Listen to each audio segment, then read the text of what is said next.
Hello everyone. स्वागत है आप सभी का आपके अपने YouTube channel current affairs by Ravi पर। और आज के इस वीडियो में हम डिस्कस करेंगे वीकली करंट अफेयर को, यानी कि 1 से लेकर 7 अक्टूबर 2023 की जितनी भी इम्पोर्टेंट अपडेट है उसको हम डिस्कस करने वाले हैं आज की इस वीडियो में। तो वीडियो को लास्ट तक ज़रूर देखिएगा और सभी एग्जाम के पॉइंट ऑफ व्यू से आज की वीडियो आपके लिए काफ़ी यूज़फुल होने वाली है। और आगे हम वीकली करंट अफेयर आपको प्रोवाइड कराएंगे जिसमें पूरे एक हफ्ते का आपका रिवीजन हो जाएगा। तो बिना देरी करे वीडियो को शुरू करते हैं हमारे पहले प्रश्न के साथ, जो कि है हाल ही में नोबेल शांति पुरस्कार 2023 के लिए किसे चुना गया है। तो यहाँ पर बात की गई है नोबेल पीस प्राइज़ 2023 की। तो इस साल का जो नोबेल पीस प्राइज़ है वो मिला है नरगिस मोहम्मदी को। तो ऑप्शन नंबर जो डी है आपका यहाँ पर सही हो जाएगा। देखिए, हर साल क्या होता है कि अक्टूबर के पहले सप्ताह में जो है नोबेल प्राइज़ की अनाउंसमेंट होनी शुरू हो जाती है, लेकिन इनको अवार्ड ये मिलता है दिसंबर में। तो इसीलिए इस हफ्ते जो है वो ऑलमोस्ट सारे ही जितने भी नोबेल प्राइज़ है उनकी अनाउंसमेंट हो चुकी है। तो वो भी हम डिस्कस करेंगे आप लोगों के साथ में। तो उसमें सबसे पहले जो प्राइज़ मैं आपको बता रही हूँ वो है नोबेल शांति पुरस्कार 2023 जो कि मिला है नरगिस मोहम्मदी को। तो ऑप्शन नंबर जो डी है आपका यहाँ पर सही हो जाएगा। देखिए, बात करें नरगिस मोहम्मदी की तो ये ईरान से बिलोंग करती है और ईरान में महिलाओं के उत्पीड़न के खिलाफ उनकी लड़ाई में और मानवाधिकारों को स्वतंत्रता को और बढ़ावा देने के लिए इनका काफ़ी योगदान है और इसीलिए इनको इस साल का नोबेल पीस प्राइज़ भी मिला है। बढ़ते हैं नेक्स्ट क्वेश्चन की तरफ। प्रेस ट्रस्ट ऑफ इंडिया के नए चेयरमैन कौन हैं? यानी कि यहाँ आपसे पूछा है कि पीटीआई के नए चेयरमैन कौन हैं। तो देखिए, पीटीआई के नए चेयरमैन ये है केएन शांता कुमार। तो ऑप्शन नंबर जो सी है आपका यहाँ पर सही हो जाएगा कि पीटीआई के नए चेयरमैन ये है केएन शांता कुमार। और पीटीआई यानी कि प्रेस ट्रस्ट ऑफ इंडिया ये एक समाचार एजेंसी है, ये भी आपको इसमें ध्यान रखना है। बात करें पीटीआई की तो स्थापना हुई थी 1947 में और इसका जो हेडक्वार्टर है यानी कि मुख्यालय तो ये है नई दिल्ली में। वैकेंसी से रिलेटेड यानी कि अपॉइंटमेंट से रिलेटेड जो आपकी न्यूज़ होती है ना वो भी काफ़ी इंपॉर्टेंट होती है आपके एग्ज़ाम के पॉइंट ऑफ व्यू से। तो यहाँ पे मैंने आपको पीटीआई के बारे में बताया जो कि आपको ध्यान रखना है। अब बढ़ते हैं नेक्स्ट क्वेश्चन की तरफ। रसायन विज्ञान के क्षेत्र में नोबेल प्राइज़ 2023 के विजेता का नाम क्या है? तो यहाँ पे आपसे पूछा है कि नोबेल प्राइज़ केमिस्ट्री में इस साल किसको दिया गया है। तो देखिए, केमिस्ट्री का नोबेल प्राइज़ ये 3 व्यक्तियों को मिला है जिनका नाम है माउंगी बावंडी, लुइस ब्रूस और एलेक्सी एक्मेव। तो ऑप्शन नंबर जो डी है आपका यहाँ पर सही हो जाएगा, यानी कि इन तीनों को ही मिला है इस साल का रसायन विज्ञान के क्षेत्र में नोबेल प्राइज़। देखिए, नाम तो काफ़ी डिफ़िकल्ट होते हैं, याद नहीं होते, तो आप इनकी कुछ ट्रिक बना लिया करें, जैसे कि MLA। ठीक है, आपने MLA सुना है अपने पॉलिटी में, तो वैसे ही जैसे रसायन से संबंधित आप MLA की शॉर्ट ट्रिक बना सकते हैं। M से है माउंगी बावंडी, L से है लुइस ब्रूस और A से है एलेक्सी एक्मेव। तो इस तरीके से आप कुछ ट्रिक बनाकर इनको याद रख सकते हैं। अब ये तीनों के तीनों विजेता जो हैं ये अमेरिका से हैं, ये भी ध्यान रखेंगे। और क्वांटम डॉट्स की खोज और उनके संश्लेषण के लिए इन्हें इस साल का नोबेल प्राइज़ दिया गया है। तो इनकी खोज भी आपको ध्यान रखनी है, कई बार नाम ना देके वो खोज पूछ लेते हैं कि किस फील्ड में इनको मिला है, तो ये भी आपको ध्यान रखना है। अब बढ़ते हैं नेक्स्ट क्वेश्चन की तरफ। चिकित्सा का नोबेल प्राइज़ 2023 किसे प्रदान किया गया है? तो देखिए, चिकित्सा की बात करें अगर हम नोबेल प्राइज़ की तो इस साल का जो मेडिसिन का नोबेल प्राइज़ है वो फिर से 2 व्यक्तियों को मिला है जो कि है कैटलिन कारिको और ड्रू विशमैन। यानी कि ऑप्शन नंबर जो डी है आपका यहाँ पर सही हो जाएगा, यानी कि जो दोनों ऑप्शन है ये कैटलिन कारिको और ड्रू विशमैन ये दोनों ही यहाँ पर सही हो जाएंगे चिकित्सा के लिए। इसमें आप शॉर्ट फॉर्म बना सकते हो लाइक CD, इस तरीके से आप याद रख सकते हो। जैसे केमिस्ट्री का मैंने आपको बताया MLA, वैसे ही आप मेडिसिन का याद रख सकते हो CD के नाम से। तो ये भी इंफॉर्मेशन आपको ध्यान रखनी है, ठीक है।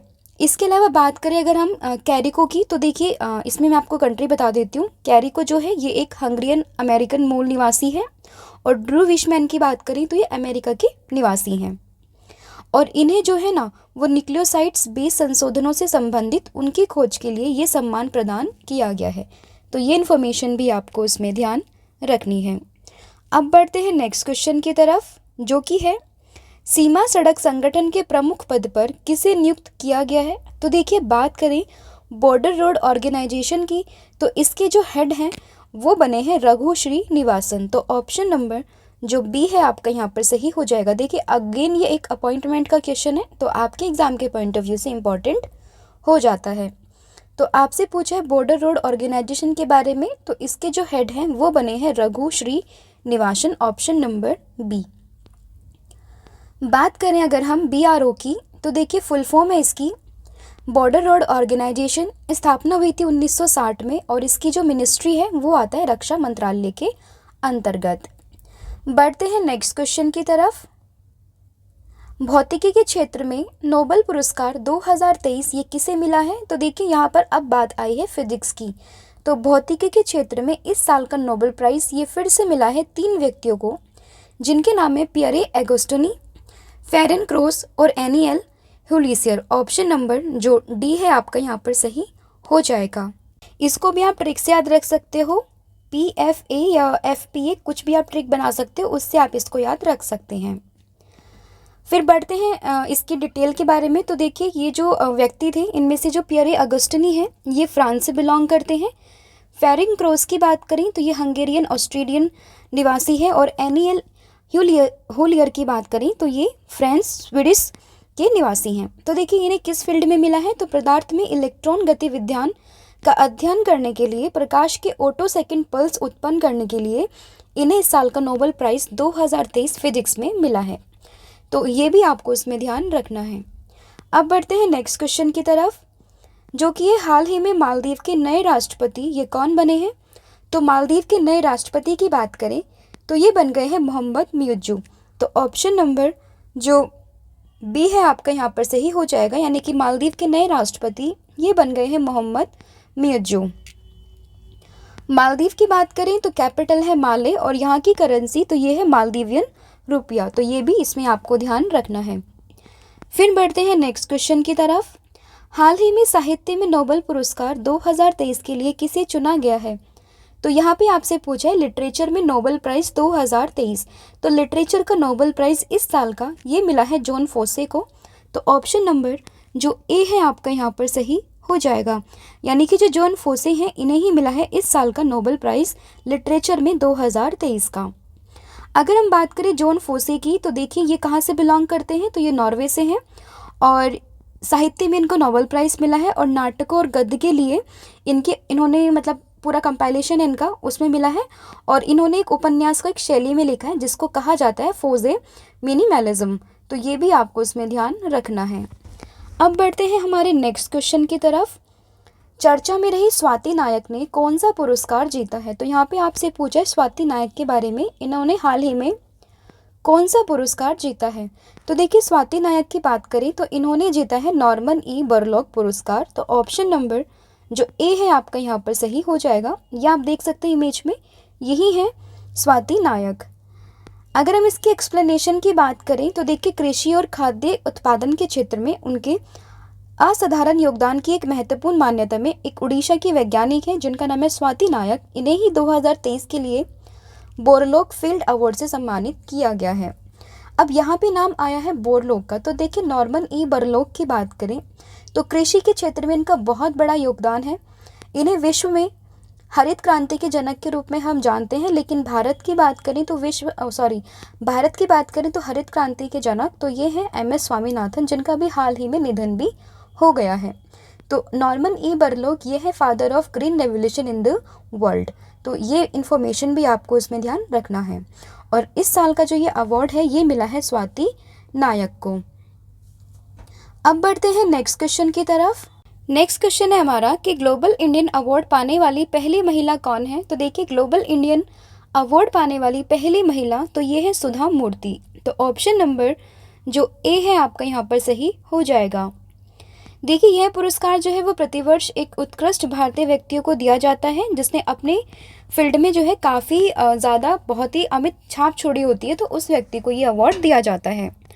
और इस साल का जो ये अवार्ड है ये मिला है सुधा मूर्ति को। और बात करें सुधा मूर्ति की तो ये इन्फोसिस फाउंडेशन की अध्यक्ष हैं। तो ये इन्फॉर्मेशन भी आपको इसमें ध्यान रखनी है। अब इसके बढ़ते हैं नेक्स्ट क्वेश्चन की तरफ, लेकिन उससे पहले हमारी 2 PDF है जिनके बारे में मैं आपको बता देती हूँ। देखिए पहली PDF है हमारी पॉलिटी की है और दूसरी है करंट अफेयर की, जो कि जनवरी से लेकर सितंबर तक की पूरी कंपाइलेशन आपको देती है, तो इसमें से आपका कोई भी करंट अफेयर का प्रश्न जो है वो नहीं छूटेगा। और पॉलिटी की बात करें तो पूरा कंपाइलेशन पॉलिटी का ये भी हमने प्रोवाइड किया है, जो आपके सभी एग्जाम के पॉइंट ऑफ व्यू से काफ़ी इंपॉर्टेंट रहने वाला है। इन दोनों पीडीएफ की लिंक आपको डिस्क्रिप्शन में मिल जाएगी, वहाँ पर जाकर आप इसको परचेज़ कर सकते हैं, या फिर आप हमारी वेबसाइट पर भी विजिट कर सकते हैं, उसका भी लिंक आपको डिस्क्रिप्शन में मिल जाएगा। पेमेंट करने के बाद अगर किसी भी व्यक्ति को उसकी जो है पीडीएफ नहीं मिल पाती है, तो वो हमारी ईमेल आईडी पर भी ईमेल कर सकता है, उसको पीडीएफ वहाँ से अवेलेबल हो जाएगी। तो ये थी आपकी information related to our PDF. तो अब बढ़ते हैं हमारे आगे के क्वेश्चंस की तरफ, जिसमें नेक्स्ट प्रश्न है हमारा, संघ लोक सेवा आयोग के सदस्य के रूप में पद और गोपनीयता की शपथ ये किसने ली है? तो ये शपथ ली है किसने? ये ली है डॉक्टर दिनेश दास ने। तो ऑप्शन नंबर जो ए है आपका यहाँ पर सही हो जाएगा। देखिए, संघ लोक सेवा आयोग की बात करें यानी कि यूपीएससी की, तो स्थापना हुई थी 1 अक्टूबर 1926 में। मुख्यालय है नई दिल्ली में, और इसके जो अध्यक्ष है वर्तमान में, तो ये है मनोज सोनी। नेक्स्ट क्वेश्चन है हमारा, सीबीडीटी के अध्यक्ष का कार्यकाल बढ़ाया गया है, इनका नाम क्या है? तो सीबीडीटी की बात करें तो इसके चेयरमैन का कार्यकाल जो है वो अभी बढ़ाया गया है, और आपसे पूछा इनका नाम, तो देखिए इनका नाम है नितिन गुप्ता। ऑप्शन नंबर जो बी है आपका यहाँ पर सही हो जाएगा। सीबीडीटी की बात करें तो फुल फॉर्म है central board of direct taxes, और ये एक आयकर विभाग के लिए शीर्ष नीति निर्धारक का एक कार्य करता है। और सीबीडीटी की बात करें तो केंद्रीय राजस्व बोर्ड अधिनियम 1963 के तहत कार्य करने वाला एक वैधानिक प्राधिकरण ये है। तो ये इन्फॉर्मेशन भी आपको इसमें ध्यान रखनी है। अब बढ़ते हैं नेक्स्ट क्वेश्चन की तरफ, जो कि है हाल ही में जारी ग्लोबल इनोवेशन इंडेक्स में कौन सा देश जो है वो शीर्ष पर रहा है? देखिए, जो भी इंडेक्स आती है तो वो आपके लिए काफ़ी यूज़फुल होती है, क्योंकि उसमें शीर्ष देश भारत की पोजीशन और उनको कौन जारी करता है, ये सब इन्फॉर्मेशन आपके लिए काफ़ी ज़रूरी हो जाती है। तो यहाँ पे आपसे पूछा ग्लोबल इनोवेशन इंडेक्स के बारे में, तो इसमें देखिए टॉप की जो कंट्री रही है वो है स्विट्ज़रलैंड। तो ऑप्शन नंबर जो बी है आपका यहाँ पर सही हो जाएगा। तो स्विट्ज़रलैंड आपको याद रखना है, वो ग्लोबल इनोवेशन इंडेक्स में यही है टॉप पर। अगर हम बात करें भारत की, तो देखिए भारत का जो स्थान है ना वो रहा है 40वें स्थान पर। इसकी जो जारी करता है वो है विश्व बौद्धिक संपदा संगठन, भारत की रैंक है 40, और स्विट्ज़रलैंड जो है इसका टॉप पर आया है। तो राजधानी है बर्न और मुद्रा है इसकी स्विस फ्रैंक। अब बढ़ते हैं नेक्स्ट क्वेश्चन की तरफ, जो कि हाल ही में आए यूएनएफपीए की रिपोर्ट के अनुसार किस देश में 2050 तक बुजुर्गों की आबादी 20% हो जाएगी? तो एक रिपोर्ट आई है यूएनएफपीए के द्वारा, इसके अनुसार भारत की जो आबादी है बुजुर्गों की वो 2050 तक 20% से ज़्यादा हो जाएगी। तो ये इन्फॉर्मेशन भी आपको ध्यान रखना है। ऑप्शन नंबर सी।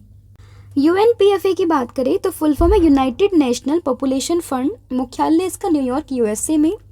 स्थापना हुई थी 1969 में, और इसके कार्यकारी निदेशक तो ये है नतालिया कनेम।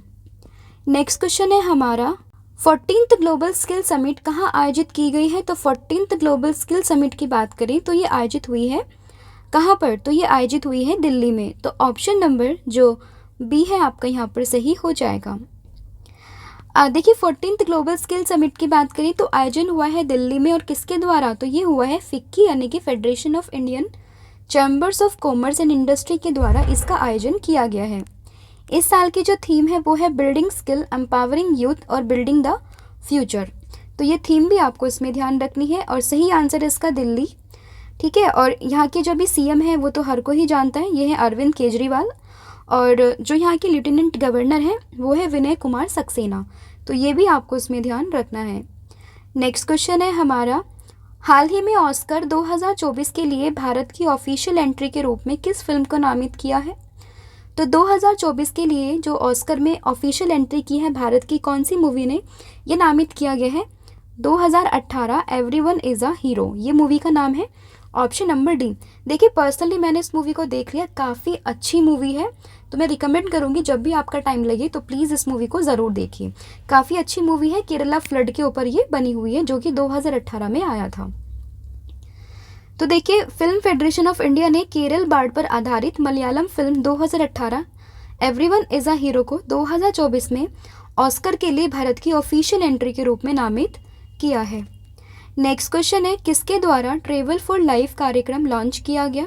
तो ये कार्यक्रम लॉन्च हुआ है पर्यटन मंत्रालय के द्वारा। ऑप्शन नंबर जो बी है आपका यहाँ पर सही हो जाएगा। देखिए, साझेदारी की बात करें इस प्रोग्राम में, तो ये ministry of environment, United Nation World Tourism Organization और साथ ही में UNEP इसमें शामिल थे। इसका उद्देश्य था सशक्त पर्यटन को बढ़ावा देना, और हमेशा जो हम पर्यटन दिवस मनाते हैं वो मनाते हैं 27 सितंबर को, और इस साल की थीम जो रही है वो है टूरिज्म एंड ग्रीन इन्वेस्टमेंट। तो ये एक्स्ट्रा इन्फॉर्मेशन थी जो कि आपको याद रखनी है। नेक्स्ट क्वेश्चन है, हाल ही में कौन सा राज्य दूसरी राष्ट्रीय ताइक्वांडो चैंपियनशिप की मेजबानी करेगा? तो ये है Uttar Pradesh. Option number B. Uttar Pradesh की बात करें तो दूसरी राष्ट्रीय ताइक्वांडो चैंपियनशिप की मेजबानी करने वाला है, और नोएडा के इंडोर स्टेडियम में दूसरी नेशनल ताइक्वांडो चैंपियनशिप का आयोजन होने वाला है। यूपी की बात करें तो कैपिटल है लखनऊ, यहाँ के मुख्यमंत्री तो ये है योगी आदित्यनाथ, और यहाँ के गवर्नर तो ये है आनंदीबेन पटेल। नेक्स्ट क्वेश्चन है आपका, किस राज्य के कैमूर जिले में राज्य का दूसरा बाघ अभयारण्य स्थापित किया जाएगा? तो ये हो रहा है बिहार में। Option number C. देखिए, बिहार में ऑलरेडी जो है एक टाइगर रिजर्व है जिसका नाम है वाल्मीकि टाइगर रिजर्व, और अब दूसरा टाइगर रिजर्व ये बनने जा रहा है कैमूर जिले में, तो ये आपको इसमें ध्यान रखना है। नेक्स्ट क्वेश्चन है आपका, किस कार कंपनी ने 2024 तक डीजल कारों का उत्पादन बंद करने का निर्णय लिया है? तो ये लिया है वोल्वो कंपनी ने। तो ऑप्शन नंबर जो बी है आपका यहाँ पर सही हो जाएगा। वोल्वो की बात करें तो देखिए, स्थापना हुई थी 14 अप्रैल 1927 में। इसका जो मुख्यालय वो स्वीडन में है, और इसकी जो CEO है वो है मार्टिन लोन्स्टेड। तो ये भी आपको इसमें ध्यान रखना है। नेक्स्ट क्वेश्चन है हमारा, हाल ही में टाइम्स हायर एजुकेशन के द्वारा जारी वर्ल्ड यूनिवर्सिटी रैंकिंग 2024 में कौन सा जो इंस्टीट्यूट है या फिर आप कह सकते हैं यूनिवर्सिटी ये टॉप पर है? तो ये टॉप पर है Oxford University. Option number C. देखिए, पहले स्थान पर है ऑक्सफोर्ड यूनिवर्सिटी, जो कि कहाँ पर है? जो कि है लंदन में। दूसरे स्थान पर बात करें तो ये हार्वर्ड यूनिवर्सिटी है US की, और तीसरे स्थान पर है यूनिवर्सिटी ऑफ कैम्ब्रिज जो कि है यूनाइटेड किंगडम में। नेक्स्ट क्वेश्चन है आपका, हाल ही में सैन्य उपग्रह नूर 3 को किस देश ने लॉन्च किया? तो नूर 3 को लॉन्च किया है ईरान ने। Option number B. देखिए, ईरान के इस्लामिक रिवोल्यूशनरी गार्ड कॉर्प्स ने ईरान के शाहरूद स्पेस पोर्ट से अपना तीसरा सैन्य इमर्जिंग उपग्रह जिसका नाम है नूर 3, इसका सफलतापूर्वक लॉन्च किया है। ईरान की बात करें तो राजधानी है तेहरान, मुद्रा है ईरानी रियाल, और यहाँ के राष्ट्रपति यह है इब्राहिम राइसी। तो ये इन्फॉर्मेशन भी आपको ध्यान रखनी है। नेक्स्ट क्वेश्चन है, डोर्नियर 228 विमान का विकास किस संस्था के द्वारा किया गया? तो इसका विकास ये किया गया है हिंदुस्तान एरोनॉटिक लिमिटेड के द्वारा। Option number A. बात करें हिंदुस्तान एरोनॉटिक लिमिटेड की, तो देखिए इसने ही अभी जो है वो विकास किया है किसका? डोर्नियर 228 विमान का। इसका जो उपयोग है वो है विमान यात्री परिवहन से लेकर समुद्री निगरानी तक विभिन्न ज़रूरतों को पूरा करने के लिए डिज़ाइन करना। HAL की बात करें तो इसका मुख्यालय ये है बेंगलोर में, तो ये भी आपको इसमें ध्यान रखना है।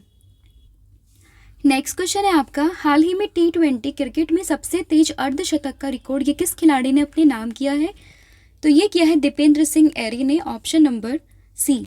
नेपाल के दीपेंद्र सिंह ऐरी ने 2007 T20 विश्व कप में बनाए गए युवराज सिंह के जो 16 साल पुराना रिकॉर्ड है उसको तोड़ दिया है, और सबसे तेज अर्धशतक का रिकॉर्ड अपने नाम कर लिया है। इन्होंने 10 गेंदों में 52 रन बनाए हैं, तो ये भी आपको ध्यान रखना है। नेक्स्ट है, हाल ही में किस स्थान पर दुनिया की सबसे अधिक ऊंचाई पर फैशन शो का रिकॉर्ड बनाया गया? तो ये बनाया गया है लद्दाख में। Option number C. देखिए, चीन से लगती वास्तविक नियंत्रण रेखा के पास उमलिंग ला है, वहीं पे समुद्री तल से 19,024 फीट की ऊंचाई पर विश्व की सबसे ऊंची मोटरेबल सड़क पर इंटरनेशनल फैशन रनवे का आयोजन किया गया है। लद्दाख की बात आई है तो कैपिटल है लेह, और यहाँ की जो LG है वो है BD मिश्रा। फिर है बढ़ते वर्ष अंतर्राष्ट्रीय वृद्धजन दिवस ये कब मनाते हैं? तो ये हर साल मनाया जाता है 1 अक्टूबर को। Option number C. देखिए, जो संयुक्त राष्ट्र महासभा है इसके द्वारा स्थापित यह दिवस बुजुर्गों को सम्मानित करने और जश्न मनाने, समाज में उनकी महत्वपूर्ण भूमिका को स्वीकार करने के अवसर में मनाया जाता है। इस साल की जो थीम थी वो थी fulfilling the promises of the universal declaration of human rights for older person across generation.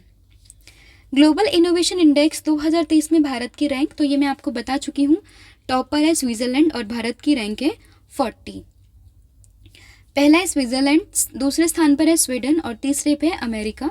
Global innovation index की बात करें तो मुख्यालय इसका जिनेवा स्विट्जरलैंड में है और स्थापना हुई थी इसकी 1967 में। नेक्स्ट क्वेश्चन है, हाल ही में स्वच्छ भारत मिशन ग्रामीण चरण 2 के तहत किस राज्य ने ODF 100% ODF प्लस कवरेज हासिल किया है? तो ये हासिल किया है यूपी ने। ऑप्शन नंबर जो डी है आपका यहाँ पर सही हो जाएगा। देखिए, स्वच्छ भारत मिशन के दूसरे चरण के तहत उत्तर प्रदेश के सभी 95,767 गाँव ने ODF प्लस का दर्जा हासिल किया। और ODF प्लस की बात करें तो देखिए, इस श्रेणी में वो गाँव आते हैं जिन्होंने ठोस या तरल अपशिष्ट प्रबंधन के साथ साथ खुले में शौच मुक्त की स्थिति को बनाए रखा है, तो ये भी ध्यान रखिएगा।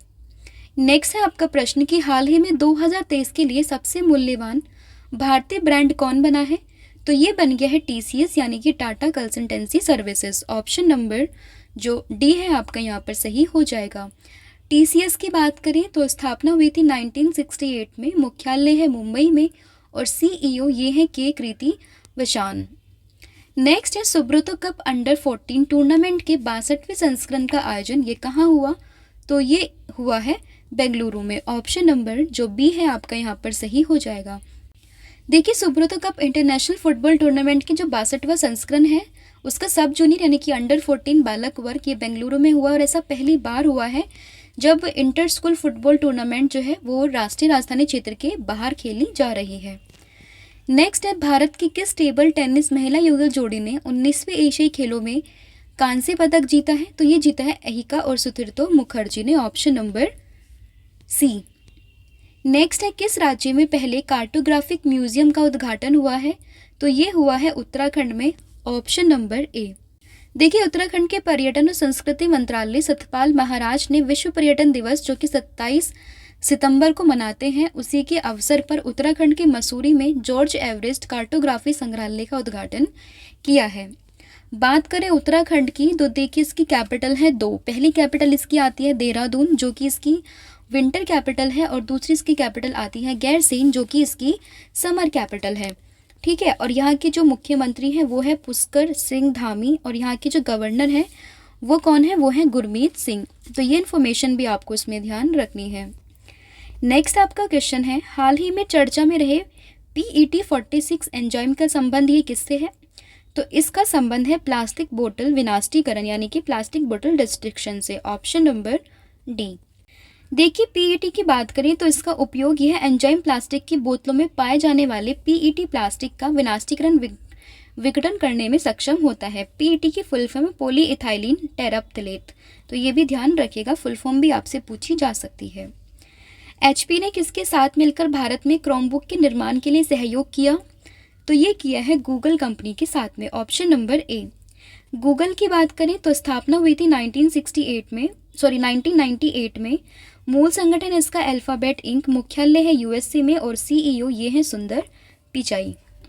नेक्स्ट आपका प्रश्न है, किस देश में डॉक्टर BR अम्बेडकर की सबसे बड़ी प्रतिमा का अनावरण ये किया जाएगा?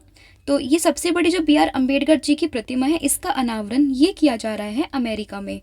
Option number C. देखिए, भारत के बाहर भारतीय संविधान के निर्माता जिनका नाम है डॉक्टर BR अम्बेडकर, इनकी सबसे बड़ी प्रतिमा का अनावरण ये 14 अक्टूबर को किया जाएगा और 19 फीट की इस प्रतिमा को स्टैचू ऑफ इक्वेलिटी के नाम से जाना जाएगा और इसको जो है वही प्रसिद्ध मूर्तिकार और कलाकार राम सुतार ने बनाया है। कहाँ पर हो रही है इस्टेब्लिश? अमेरिका में। कैपिटल है इसकी वाशिंगटन DC और इसके जो प्रेसिडेंट है वो है जो बाइडन और यहाँ की जो वाइस प्रेसिडेंट है वो है कमला हैरिस। नेक्स्ट आपका प्रश्न है, T20 में सबसे ज़्यादा रन बनाने वाली टीम कौन बनी है? तो ये बन गई है नेपाल की team. Option number B.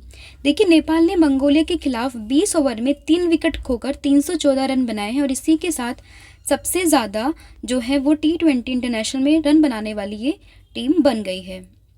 Next है, जाति आधारित गणना के आंकड़े जारी करने वाला देश का पहला राज्य कौन बना है? तो ये बन गया है बिहार। ऑप्शन नंबर सी। तो देखिए बिहार ने जाति आधारित गणना की है और उसके आंकड़े भी इसने जारी कर दिए हैं। तो ऑप्शन नंबर सी यहाँ पर आप इसमें ध्यान ज़रूर रखिएगा।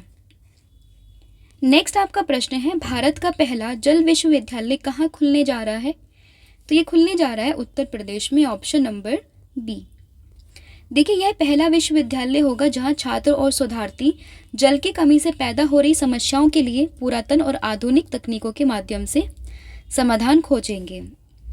नेक्स्ट है 2023 शास्त्र रामानुजन पुरस्कार के लिए किसे चुना गया? तो ये चुना गया है किसको? तो ये चुना गया है रुई किशियांग झांग को। ऑप्शन नंबर जो सी है आपका यहाँ पर सही हो जाएगा। देखिए अमेरिका के कैलिफोर्निया विश्वविद्यालय में सहायक प्रोफेसर गणितज्ञ रुई किशियांग झांग को प्रतिष्ठित 2023 का शास्त्री रामानुजन पुरस्कार ये मिला है और पहला पुरस्कार जो था ये 2005 में दिया गया था।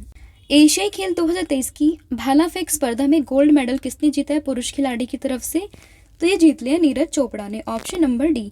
इसके साथ आपको इनका नाम भी याद रखना है, ये है जेना जिन्होंने सिल्वर मेडल को जीता है। नीरज चोपड़ा जो है वो चीन के हांगझाओ में आयोजित एशियाई खेल 2023 की भाला फेंक स्पर्धा में गोल्ड मेडल इन्होंने जीता है और इन्होंने 88.88 मीटर में सर्वश्रेष्ठ प्रयास के साथ गोल्ड मेडल को जीता है।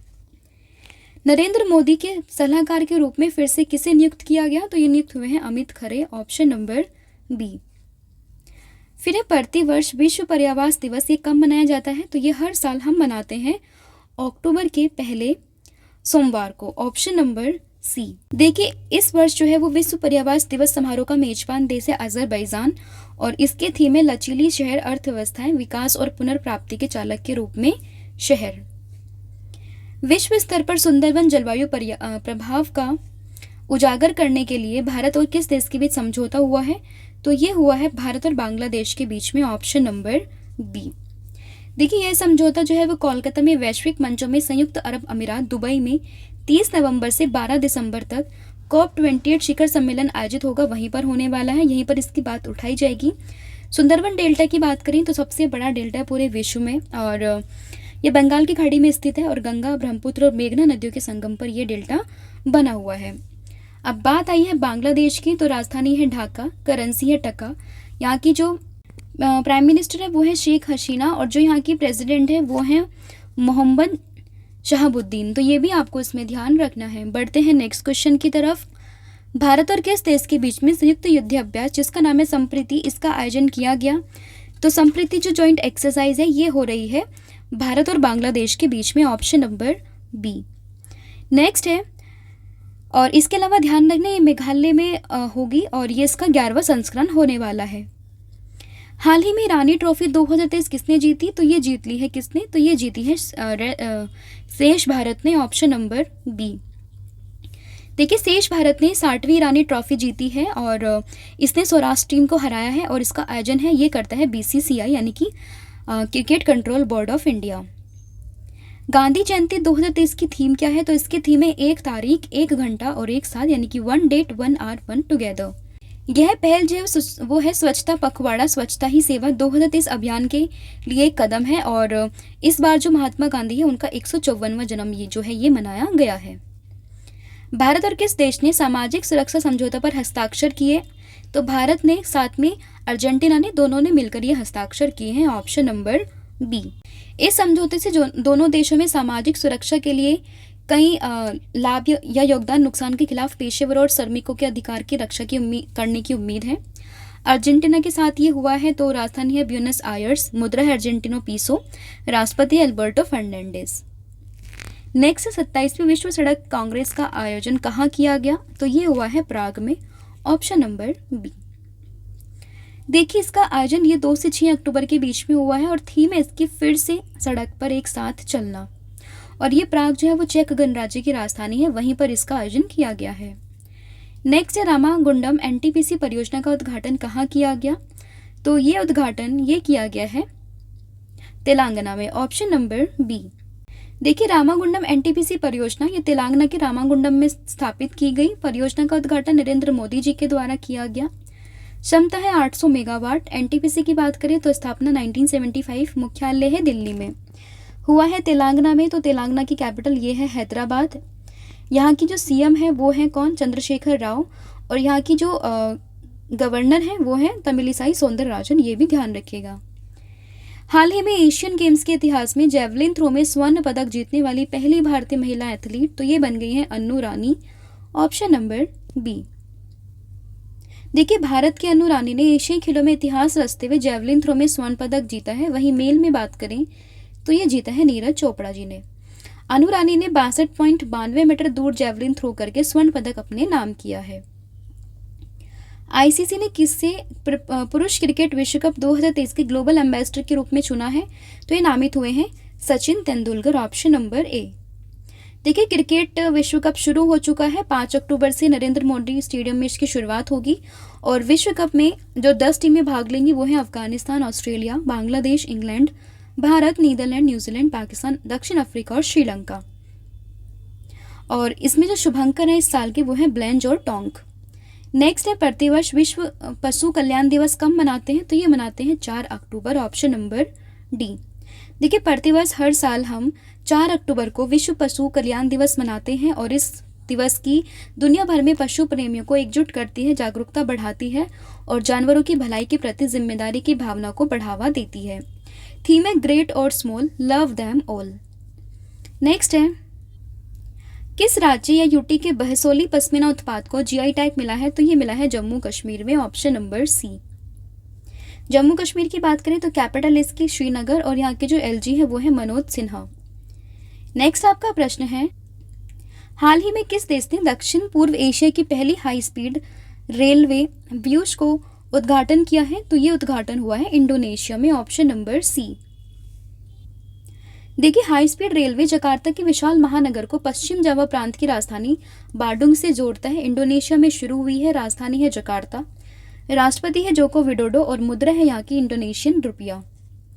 फिर है, पीएम स्वनिधि योजना ने कितने लाख स्ट्रीट वेंडर्स को कवर करने का लक्ष्य हासिल किया है, तो ये है 50 लाख, तो ऑप्शन नंबर जो ए है आपका यहाँ पर सही हो जाएगा। देखिए, पीएम स्वनिधि योजना शहरी स्ट्रीट वेंडरों के लिए एक सूक्ष्म ऋण योजना है जिसकी शुरुआत 1 जून 2020 को हुई थी और उद्देश्य था 50,000 रुपये तक बिना किसी गारंटी के पूंजी ऋण की सुविधा उपलब्ध कराना। योजना लागू करने के मामले में यूपी जो है वो टॉप पर है। फिर है, अनाथ बच्चों के लिए योजना बनाने वाला पहला राज्य कौन सा बना है, तो ये बन गया है कौन सा, हिमाचल प्रदेश, ऑप्शन नंबर सी। और इस योजना का नाम क्या है, इस योजना का नाम है सुख आश्रय योजना और इस योजना के माध्यम से अनाथ बच्चे व अन्य वंचित बच्चों के जीवन स्तर में सुधार लाने का एक प्रावधान है और इससे इन बच्चों को न केवल आर्थिक सुरक्षा प्राप्त होगी अपितु वो स्वावलंबी बनने के लिए भी प्रेरित होने वाले हैं। नेक्स्ट है, प्रधानमंत्री नरेंद्र मोदी ने किस राज्य में एनएमडीसी के ग्रीनफील्ड स्टील प्लांट को राष्ट्र को समर्पित किया है, तो ये किया है छत्तीसगढ़ में, ऑप्शन नंबर डी। देखिए, नरेंद्र मोदी जो हैं उन्होंने छत्तीसगढ़ के बस्तर के नगर नार में स्थापित एनएमडीसी के ग्रीनफील्ड स्टील प्लांट को राष्ट्र को समर्पित किया और यह स्टील प्लांट करीब 24,000 करोड़ रुपए की लागत से बना है। अटल बिहारी वाजपेयी दिव्यांग खेल प्रशिक्षण केंद्र का उद्घाटन किसने किया, तो ये किया है नरेंद्र मोदी ने, ऑप्शन नंबर ए। प्रधानमंत्री जी के द्वारा दिव्यांग खेल सेंटर अटल बिहारी वाजपेयी प्रशिक्षण केंद्र का उद्घाटन किया गया। यह मध्य प्रदेश राज्य के ग्वालियर जिले में बनाया गया है। प्रतिवर्ष राष्ट्रीय डॉल्फिन दिवस कब मनाते हैं, तो ये मनाते हैं कब, ये हम मनाते हैं 5 अक्टूबर को, ऑप्शन नंबर डी। देखिए, इसमें जो है बेसिकली इस दिन हम जलीय जीव के संरक्षण के बारे में जागरूकता पैदा करने के लिए मनाया जाता है ये दिन। फिर है, भारत के पहले सोलर रूफ साइकिलिंग ट्रैक का उद्घाटन किया गया है कहाँ पर, तो ये हुआ है हैदराबाद में, ऑप्शन नंबर बी। देखिए, देश का पहला सोलर रूफ साइकिलिंग ट्रैक का उद्घाटन ये हैदराबाद में हुआ और इसका मुख्य लक्ष्य है बच्चों को साइकिल चलाने और गतिशीलता के बारे में उत्साहित करना ताकि भविष्य में जीवन शैली से संबंधित बीमारियों से बचा जा सके। तो ये थे आपके 60 question related to current affair of this week. अब आगे ऐसे ही आपका करंट अफेयर हम प्रोवाइड करने वाले हैं, तो पूरा मैंने आपके साथ डिस्कस किया। मैं आपसे पूछूंगी टेस्ट के 2 प्रश्न जिनके आंसर आप मुझे कमेंट सेक्शन में दोगे। तो पहला आपका प्रश्न रहेगा, हाल ही में एशियन गेम्स के इतिहास में जेवलिन थ्रो में स्वर्ण पदक जीतने वाली पहली भारतीय महिला, इसका जो भी आंसर आप मुझे कमेंट सेक्शन में बताएंगे। अब सिर्फ आप इनका नाम लिख के नहीं छोड़ेंगे, इसके अलावा एशियन खेल से संबंधित जो भी आपको इन्फॉर्मेशन पता है ना, वो सब आप मुझे कमेंट सेक्शन में लिख के बताने वाले हो। फिर है विश्व स्तर पर सुंदरवन जलवायु प्रभाव को उजागर करने के लिए भारत और किस देश के बीच समझौता हुआ। इसका आंसर भी आप मुझे कमेंट सेक्शन में दोगे। तो 2 क्वेश्चन है आपके लिए, आंसर आप मुझे कमेंट सेक्शन में बताएंगे। तो आज के लिए इतना ही है। इसके अलावा पीडीएफ मैं आपको बता ही चुकी हूँ, लिंक डिस्क्रिप्शन में है, जाकर आप इनको भी चेक कर सकते हैं। वीडियो अगर आपको पसंद आता है तो वीडियो को लाइक कीजिए, शेयर कीजिए एंड चैनल को सब्सक्राइब कीजिए, और जितना ज़्यादा से ज़्यादा हो सके इसको अपने स्टडी ग्रुप में भी शेयर ज़रूर कीजिएगा। आपका जो भी फीडबैक है, आपको वीडियो कैसी लगी, हमारी मेहनत कैसी लग रही है, ये आप मुझे कमेंट सेक्शन में बता सकते हैं। आज के लिए इतना ही। Thank you so much. Have a good day.